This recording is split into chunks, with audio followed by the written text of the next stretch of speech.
Olá, estamos chegando hoje em Mateus capítulo 14.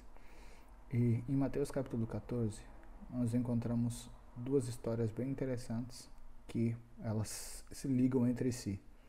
Porque no começo do capítulo 14 nós vamos encontrar a morte de João Batista. E se você não lembra, João Batista é parente de Jesus. João Batista era aquele que prepararia o caminho para a vinda do Messias, ou para a vinda de Jesus. João Batista era aquele que estaria pregando antes de Jesus vir pela primeira vez. E então, no final desse primeiro bloco da história do capítulo 14, nós vamos encontrar a seguinte declaração no versículo 12. Então vieram seus discípulos, levaram o corpo e o sepultaram. Depois foram e anunciaram a Jesus. E aí no primeiro versículo do próximo bloco nós vamos encontrar a seguinte declaração, no bloco que vai falar sobre a primeira multiplicação de pães.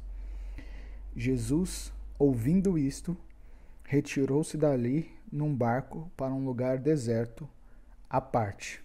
Sabendo as multidões, vieram da cidade seguindo-o por terra.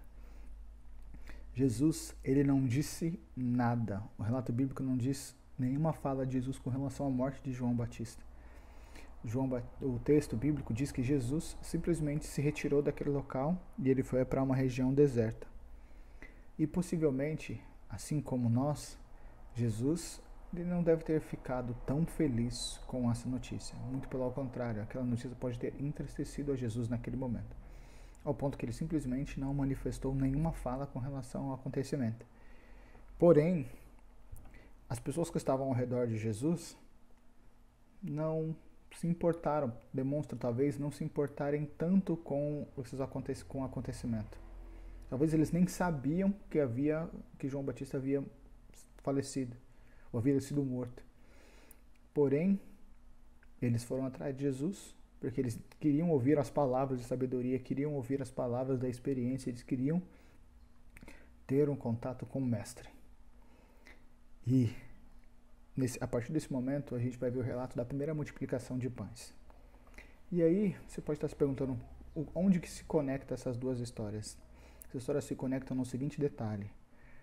Você vai passar por diversas situações difíceis. Às vezes situações de perda, às vezes situações de enfermidade, às vezes situações onde que você não quer ver ninguém, que você quer ficar isolado, mas as pessoas ainda precisam ouvir as palavras de Deus.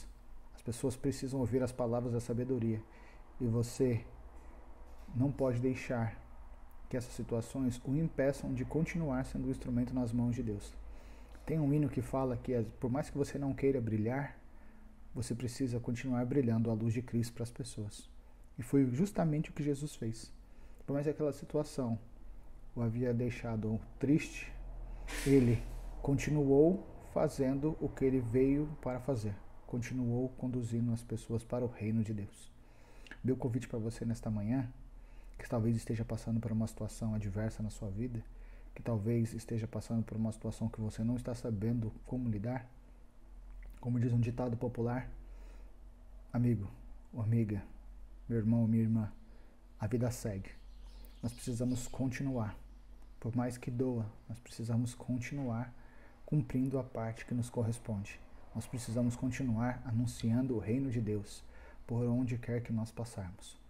Porque nós temos a esperança que só Jesus pode trazer a paz que excede qualquer entendimento humano. Por isso, meu convite para você nesta manhã é: entregue o seu problema a Jesus, confia nele e o mais ele fará. E continue seguindo avante, nunca esquecendo a missão que você tem que cumprir. Que Deus abençoe a sua vida. Um forte abraço.